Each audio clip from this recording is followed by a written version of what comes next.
بے شک بے شک نبی کو یہ نہیں کہا. موسیٰ علیہ السلام کے بارے میں کسی نبی سے نہیں کہا کہ اے نبیوں موسیٰ پر ایمان لاؤ. عیسیٰ علیہ السلام کے بارے میں کسی نبی سے نہیں کہا اے نبیوں عیسیٰ پر ایمان لاؤ. ابراہیم خلیل اللہ کے بارے میں نہیں کہا کہ اے تمام نبیوں میں تمہیں حکم دیتا ہوں ابراہیم پر ایمان لاؤ یا داؤد پر ایمان لاؤ یا سلیمان علیہ السلام پر ایمان لاؤ یا یوسف علیہ السلام پر ایمان لاؤ. 1,24,000 نبی گزر گئے. کسی کے بارے میں نبیوں سے نہیں کہا کہ ایمان لاؤ. کس سے کہا؟ امتیوں سے. نبی نے کہا. عیسیٰ علیہ السلام نے کہا میری قوم کلمہ پڑھ لو لا الہ الا اللہ عیسیٰ روح اللہ مسلمان ہو جاؤ. موسیٰ علیہ السلام نے کہا میری قوم مجھ پر ایمان لاؤ میں اللہ کا رسول ہوں لا الہ الا اللہ موسیٰ کلیم اللہ. حضرت نوح علیہ السلام نے قوم سے کہا قوم میرے اوپر ایمان لاؤ طوفان میں غرق کر دیے جاؤ گے لا الہ الا اللہ نوح نجیب اللہ. ابراہیم علیہ السلام نے آتش نمرود میں چھلانگ لگا کر کے کہا اے میری قوم مجھ پر ایمان لاؤ لا الہ الا اللہ ابراہیم خلیل اللہ. لیکن کسی نے نبی کو نہیں پکارا. ابراہیم علیہ السلام نے نبیوں کو نہیں پکارا. موسیٰ علیہ السلام نے نبیوں کو نہیں پکارا. اگر ایمان لانے کا کہا تو امت سے کہا لوگوں سے کہا. لیکن جب آخری نبی کی باری آئی تو اللہ تعالیٰ نے آخری نبی کو پیدا کرنے سے پہلے تمام نبیوں کی روحوں سے میثاق لیا وعدہ دیا. اے انبیاء کرام میں تمہیں نبوت عطا کر رہا ہوں رسالت عطا کر رہا ہوں. اے موسیٰ میں تجھے کلیم اللہ بنا رہا ہوں. اے ابراہیم تجھے خلیل اللہ بنا رہا ہوں. اے یونس تجھے نبی اللہ بنا رہا ہوں. اے عیسیٰ تجھے روح اللہ بنا رہا ہوں. لیکن میری ایک بات یاد رکھنا تمہاری نبوت اور رسالت کا ڈنڈا ضرور بچانا. میں تو تمہیں اس لیے بھیج رہا ہوں کہ 1400 سال پہلے میرا جو آخری نبی آنے والا ہے تم جا کر کے اس کا اعلان کر دینا اور اگر تم اس کا زمانہ پاؤ تو اس نبی پر ایمان سبحان اللہ سبحان اللہ. بتاؤ ایمان لاؤ گے یا نہیں؟ قرآن فرماتا ہے یہ قرآن کی بات کر رہا ہوں. قرآن فرماتا ہے بتاؤ ایمان لے کے آؤ گے کہ نہیں؟ تمام انبیاء کرام کی روحوں نے لبیک کہا کہ ہم ضرور ایمان لائیں گے اور ہماری امت سے بھی وعدہ لیں گے کہ اگر ہمارے بعد تم اس نبی کا زمانہ پاؤ تو فوراً ایمان لے کر سبحان اللہ ایمان لے آنا.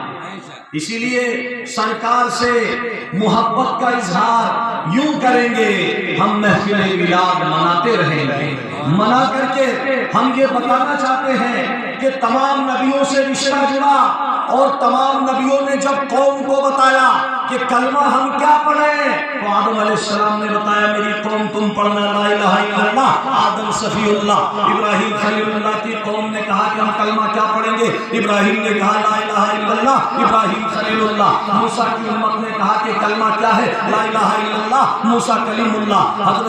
حضرت عیسیٰ کے امت سے پوچھا کہ کلمہ کیا ہے تو کہا لا الہ الا اللہ عیسیٰ روح اللہ. اسماعیل علیہ السلام نے امت سے کہا تمہارا کلمہ کیا ہے کہا لا الہ الا اللہ اسماعیل خلیل اللہ. لیکن جب امت نے پوچھا اے ابراہیم تمہارا کلمہ کیا ہے اے موسیٰ تمہارا کلمہ کیا ہے اے 1,24,000 نبیوں تمہارا کلمہ کیا ہے تو عیسیٰ علیہ السلام اور موسیٰ پکار اٹھے تمام نبیوں کا کلمہ ہے لا الہ الا اللہ محمد الرسول اللہ لا الہ الا اللہ محمد الرسول اللہ.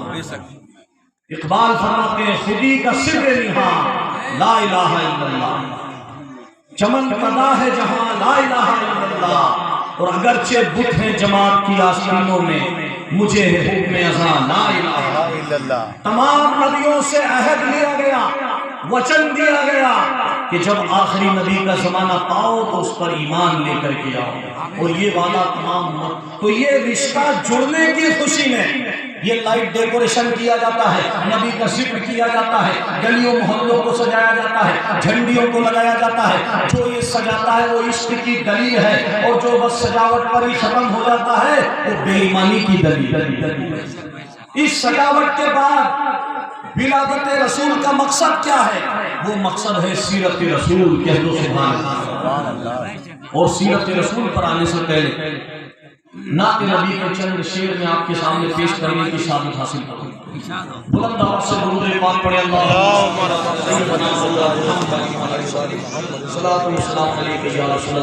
آپ کی آواز بتائے گی کہ آپ سننے کے لیے کتنا بیدار ہے. ہو سکتا ہے کہ ایک تاریخ سے ہی جلسہ چل رہا ہو اور ماشاءاللہ یہ 12 ایپیسوڈ ہوتے ہیں، 12 کلاسز ہوتی ہیں. اگر ہم جلسوں کے اندر انشاءاللہ اور جلسوں میں بھی اگر اوریٹر جسے کہتے ہیں مقرر، اگر مقرر مقصد انسانیت سے واقف ہو تو وہ ایسی تقریر لوگوں کو کہتے ہیں کہ کہاں پر سنائی جاتی ہے اور کہاں پر پلائی جاتی ہے. اصل میں مقرر وہ ہے جو خواجہ معین الدین کی طرح پلا سکے، نظام الدین اولیاء کی طرح پلا سکے، حضرت مولا علی کی طرح پلا سکے. تو انشاءاللہ نعت نبی کے چند شعر آپ کے سامنے پیش کرنے کی سعادت حاصل کروں گا. طلب کر کہیں سبحان اللہ.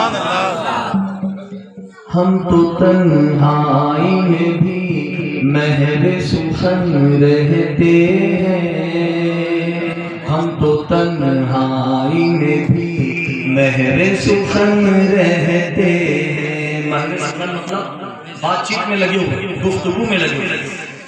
ہم تو تنہائی میں بھی محو سخن رہتے ہیں، ہم تو تنہائی میں بھی محو سخن رہتے ہیں. یاد سرکار میں ہر وقت مگن رہتے ہیں، یاد سرکار میں ہر وقت مگن رہتے ہیں. ہم تو تنہائی میں بھی محو سخن رہتے ہیں، ہم تو تنہائی میں بھی محو سخن رہتے ہیں. شعر پر توجہ. ہم حسینی ہیں ہمیں چھیڑو نہ دنیا والوں. سبحان اللہ.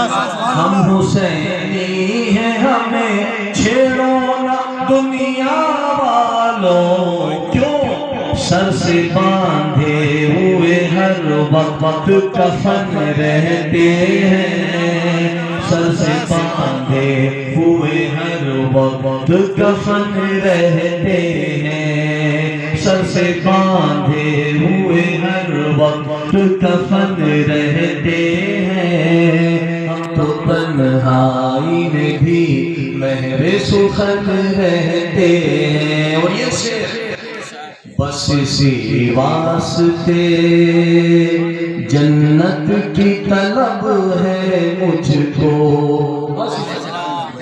بس اسی واسطے جنت کی طلب ہے مجھ کو، بس اسی واسطے جنت کی طلب ہے مجھ کو، بس اسی واسطے جنت کی طلب ہے مجھ کو. کیونکہ جنت میں حسین اور حسن رہتے ہیں، کیونکہ جنت میں حسین اور حسن رہتے ہیں، کیونکہ جنت میں حسین اور حسن رہتے ہیں، کیونکہ جنت میں حسین اور حسن رہتے ہیں. اور بیان کو کہنا چاہوں گا، بیان کہتے ہیں ہوا کو پوروی بھاشا. اے بیریا کبھی مجھ کو بھی اڑا کر لے چل. یہ تو ہوا چل رہی ہے، میرا یقین ہے کہ ہندوستان ہی نہیں بلکہ عربستان سے مکہ مدینہ کا بوسہ لے کر آ رہی ہے. اس ہوا سے کہنا چاہتا شاید اے بیریا کبھی مجھ کو بھی اڑا کر لے چل، اے بیریا کبھی مجھ کو بھی اڑا کر لے چل، اے بیریا کبھی مجھ کو بھی اڑا کر لے چل. کہاں؟ وہ جہاں بی بی خدیجہ کے سجن رہتے ہیں، وہ جہاں بی بی خدیجہ کے سجن رہتے ہیں، وہ جہاں بی بی خدیجہ کے سجن رہتے ہیں، یاد سرکار میں ہر وقت مگن رہتے ہیں. اور یہ نواز کی چوکھٹ پر بلند دروازے کی قسم کھا کر میرے خواجہ ہیں میرے پیارے وطن کے راجا. میرے خواجہ ہے میرے پیارے وطن کے راجا، میرے خواجہ ہے میرے پیارے وطن کے راجا، میرے خواجہ ہے میرے پیارے وطن کے راجا، ہم اسی واسطے شیدائے وطن رہتے ہیں، ہم اسی واسطے شیدائے وطن رہتے ہیں، ہم اسی واسطے شیدائے وطن رہتے ہیں، یاد سرکار میں ہر وقت مگن رہتے ہیں، ہم تو تنہائی میں بھی محو سخن رہتے ہیں، یاد سرکار میں ہر وقت مگن رہتے ہیں۔ درود پاک پڑھیں اللہم صلی اللہ محمد وسلم۔ تو میرے بھائیوں میں عرض کر رہا تھا کہ جو رشتہ جڑتا ہے پوری کائنات کا، انبیاء اکرام کا، 18,000 عالمین کا رشتہ جڑتا ہے، کیونکہ آپ کو اللہ تعالیٰ نے رحمت للمسلمین بنا کر نہیں بھیجا بلکہ رحمت للعالمین بنا کر بھیجا۔ ساری سرحدوں کو توڑ دیا، ذات پات، بھید بھاؤ، اونچ نیچ، ڈسکریمنیشن کا اور جھوٹ چھاپ کا خاتمہ کر دیا، پورا ساری بلندی اور پستی کی دیوار کو گرا دیا، اور کہا محبوب جس طرح میں رب العالمین ہوں اسی طرح تم رحمت للعالمین، میں سب کا رب ہوں آپ سب کے لیے رحمت ہیں، میری رحمت جہاں جہاں تک میری ربوبیت ہے اے محبوب وہاں وہاں تک تیری رحمت ہے، میری ربوبیت تیری رحمت، اسی کا نام تو توحید و رسالت ہے۔ لا الہ الا اللہ میں رب کی ربوبیت ہے اور محمد رسول اللہ میں رسول کی رسالت ہے۔ اب آپ دیکھیے کہ رحمت کہاں پر نہیں رکھی ہے، کلمے کے اندر آج لوگ کہتے ہیں کہ نبی کا ذکر کر رہے ہو، غیر اللہ کا ذکر کرتے ہو، نبی کو خدا سے ملا دیا ہے۔ میں ان سے پوچھنا چاہوں گا اور ایسی بات کہوں گا کہ ساری جماعت مسلمانوں کی جو ہوگی وہ سب اس کو تسلیم کرے گی کہ بتاؤ نبی کی ذکر اور نبی کا میلاد کلمہ شریف کے اندر ہے، لا الہ الا اللہ محمد رسول اللہ، کلمے میں نبی کا میلاد، اذان میں، اذان کس کے لیے ہو رہی؟ نماز کے لیے، مسجد کس کا گھر ہے؟ اللہ کا، تو اپنی اذانوں سے نام نکال دو اشہد ان محمد رسول اللہ۔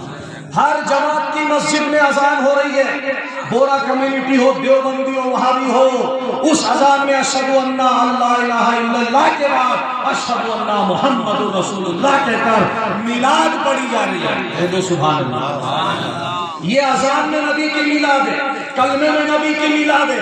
اب آ جاؤ قرآن کی نماز کی طرف، نماز کس کے لیے ہے؟ اللہ کی۔ نیت کی میں نے 2 رکعت نماز واسطے نیت تو یاد ہوگی، نیت کی میں نے 2 رکعت نماز فرض فجر کی واسطے اللہ کی، نیت کی میں نے 4 رکعت نماز ظہر کی واسطے اللہ کی، نیت کی میں نے نماز جمعہ کی واسطے اللہ کی، نیت کی میں نے نماز جنازہ کی واسطے اللہ کی، نیت کی میں نے نماز عید الفطر عید الضحیٰ کی واسطے اللہ کے۔ کوئی نبی کا نام لیتا ہے کیا؟ کوئی لیتا ہے واسطے اللہ اس کے لیتا ہے کیا؟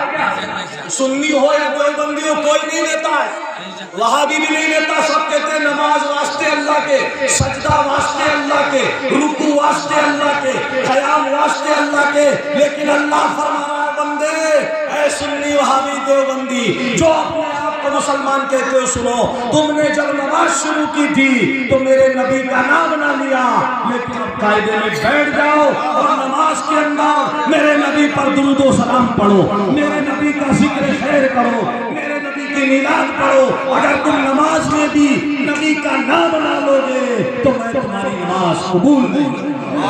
نعرہ تکبیر، اللہ اکبر، نعرہ رسالت، یا رسول اللہ، کار کی آمد، مرحبا، مدنی کی آمد، مرحبا، مکے کی آمد، مرحبا، سونے کی آمد، مرحبا، نعرہ تکبیر، اللہ اکبر۔ نماز کے اندر بھی بتا دیا سجدہ صرف اللہ کو، رکوع صرف اللہ کو، قاعدہ صرف اللہ کو، نماز کا منہ کعبہ کی طرف، اللہ تعالیٰ کے رسول نے فرمایا ہے کہ جب بندہ نماز پڑھے تو کیسے پڑھنا، تصوف کی بات بتا رہا ہوں حضرات، فرمایا کہ نماز اس طرح پڑھو گویا کہ خدا کو دیکھ رہے ہو. کہہ دو سبحان اللہ. کیسے پڑھو؟ حدیث میں آیا گویا تمہاری آتما نہ بھٹکتی پھرے قبرستان میں شمشان میں، بلکہ نماز اس طرح پڑھو کہ خدا کو دیکھ رہے ہو. اپنی ایکاگرتا کے ساتھ، کانسنٹریشن کے ساتھ، میڈیٹیشن کے ساتھ، چنتن اور منتھن کے ساتھ اس طرح نماز ادا کرو گویا کہ خدا کو دیکھ رہے ہو. اور اگر ایسے نہ ہو سکے، ہماری نیتوں میں اتنا دم کہاں، اتنی طاقت کہاں کہ یہ مجال کر سکے کہ خدا کو دیکھ رہے ہیں. ارے وہ تو غریب نواز کی نماز تھی، وہ تو امام حسین کی نماز تھی، وہ تو مسجد کوفہ میں مولا علی کی نماز تھی. یہ تیر چل رہے ہیں، تلوار چل رہے ہیں، لیکن کربلا میں حسین کو خبر نہیں ہے اور مسجد میں علی. وہ نماز تھی جو خدا کو، ہمارے اندر اتنی طاقت کا، ہماری نیتوں میں ایسا دم کہاں. تو فرمایا اگر یہ نہ ہو سکے تو یہ غور کرو کہ خدا تمہیں دیکھ رہا ہے. سبحان اللہ. یا تو یہ سوچو کہ خدا کو دیکھ رہے ہو، یہ نہیں ہو سکے تو یہ تصور رکھو کہ خدا تمہیں دیکھ رہا ہے. ایسے نماز ادا کرو. اور میرے بھائی جب آدمی نماز پڑھتا ہے تو خدا سے گفتگو کرتا ہے. فرمایا ہے کہ جب بندہ قرآن پڑھتا ہے تو وہ اللہ تعالیٰ سے بات کرتا ہے، اور جب نماز پڑھتا ہے تو اللہ تعالیٰ بندے سے بات کرتا ہے. اللہ تعالیٰ اور بندے کی بات ہو رہی ہے. بیچ میں نبی کا نام آیا کہ نہیں آیا؟ اب میرے بھائیوں بتاؤ، کیا کلمے میں نبی کا نام آیا تو شرک ہو گیا؟ کیا نماز میں نبی کا نام آ گیا شرک ہو گیا؟ کیا اذان میں نبی کا نام آ گیا شرک ہو گیا؟ ارے نہیں میرے بھائی، یہ نام اللہ کے نام کے ساتھ نبی کا نام کسی مولوی ملا نے نہیں ملایا، یہ تو اللہ نے ملایا ہے. اور جسے اللہ ملا دے اسے کوئی جدا نہیں. قیامت تک نام ملا رہے گا رسول کا اللہ سے. ارے جب نام کی یہ عظمت ہے، نام کی، تو اس کی ذات کی عظمت کیا ہوگی؟ یہ عظمت نام کی ہے. تمہارا نام میں لکھ دوں کہیں پر بھی. آج کل وہ ہمارے لوگ ہوشیار ہیں، استنجا خانے پہ نام کے ساتھ گالی لکھ دے، فلاں کا، کسی کا بھی نام لکھ دیا، گالی لکھ دی. وہ پکڑ بھی لے صاحب میرا نام علی صاحب، آپ کا نام تھوڑی ہے، نام تو کسی کا بھی ہو سکتا ہے. لیکن آپ دیکھیے کہ نام کی عظمت کیا ہے. اللہ تعالیٰ نے اپنے نام سے ملایا اور فرمایا کہ نماز میں اس طرح کلام کرو، السلام علیکہ ایھا یا ایھا النبی. اے نبی یعنی پکار کر کہو، ایڈریس کرو. ایڈریسنگ ورڈ یہ عربی گرامر کا ورڈ ہے جسے ایڈریسنگ ورڈ بولتے ہیں، یعنی مخاطب کرنے والا وقت، کسی کو سمبودھت کرنے والا شبد ہے. اور وہاں پر ایڈریسنگ ورڈ کے ساتھ آیا ہے السلام علیکہ ایھا النبی. ارے بندہ بات تو خدا سے کر رہا ہے، خدا بندے سے بات کر رہا ہے، لیکن فرمایا وہاں پر نبی موجود ہے. اگر نبی نہ آتے تو دنیا کا کوئی انسان خدا سے نہیں جڑ سکتا. خدا کو جوڑنے کا میڈیم وہی ہے. جیسے کہ آج موبائل نیٹ ورک ہے جو پوری دنیا سے جوڑتا ہے، انٹرنیٹ ہمیں پوری دنیا سے جوڑتا ہے. گلوبل ولیج بن گئی ہے، ایک یونیورسل ولیج بن گئی ہے. امریکہ کی کلاس کو، امریکہ کی گتی ویدی کو ہندوستان میں دیکھا جا رہا ہے، ہزاروں کلومیٹر کے فاصلے پر. پڑھیے ایک مرتبہ درود پاک اللہم صلی صلاۃ و سلام محبت کے ساتھ ایک مرتبہ بلند آواز سے اللہم صلی علی سیدنا مولانا محمد و علی وسلم صلاۃ و سلام علیکہ یا رسول اللہ. تو نبی اکرم صلی اللہ تعالی علیہ وسلم سے جس طرح انٹرنیٹ سے دنیا جڑ جاتی ہے، موبائل سے لوگ جڑ جاتے ہیں، اسی طرح نماز وہ مادھیم ہے، نماز وہ میڈیم ہے جس کی بنیاد پہ اللہ سے بندہ اللہ سے جڑ جاتا ہے، خدا سے جڑ جاتا ہے. لیکن نبی کا نام آ رہا ہے. اور قرآن کی تو بات ہی کیا ہے. آج آپ قرآن اٹھاؤ، آپ نے اٹھایا ہی کہاں ہے قرآن. ارے میلاد کی سب سے بڑی کتاب تو قرآن ہے، ذکر رسول کی سب سے بڑی کتاب تو قرآن ہے. آج ہماری یہ بدقسمتی بن گئی ہے کہ ہمارے گھر پہ قرآن کب کھلتا ہے؟ جب کسی کا انتقال ہو جاتا ہے. لوگ کہہ رہے صاحب کتنے قرآن؟ فاتحہ میں 10 قرآن، کہیں پر 20، کہیں پہ 100 قرآن. امام صاحب کو لسٹ تھما دی جاتی، صاحب سنکھیا بھی بولنا، نہیں تو ایسا نہ ہو کہ آپ نظرانہ کٹ جائے. 1000 تو 1000 بولو، اس نے کہہ دیا 9999 تو پیچھے سے ایک آدمی بول دے گا بھیا 1000 بولو. ایک میری طرف سے بھی روکتے، وہ مردہ کہہ رہا ہے اے مرنے والے کے لیے قرآن پڑھنے والے، کبھی زندہ کے لیے بھی قرآن پڑھ. لکھنا نہیں آتا تو میری جان پڑھا کر، ہو جائے گی مشکل تیری آسان پڑھا کر. واللہ تیری روح کو تسکین ملے گی